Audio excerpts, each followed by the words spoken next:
importante na malaman natin ang tinatawag na fire triangle.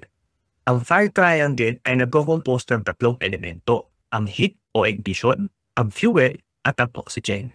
Ang heat gaya nung plancha doon sa ating situation kanina o maaaring kalat o kaya ay electrical spark. Ang heat ay isang enerhiya na kung saan nagpapataas ito ng temperatura upang maabot ng isang bagay ang kanyang tinatawag na ignition point.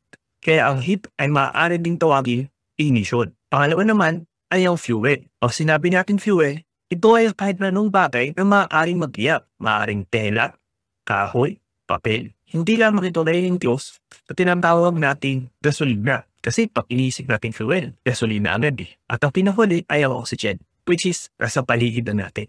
Kaya tayo nakakahinga. Kapag pinagsama-sama mo itong tatlo, automatic magkakaroon na agad ng sunog. Pero kung aalisin natin ang isa sa tatlo na ito, maaari natin maiwasan ang pagkasundo.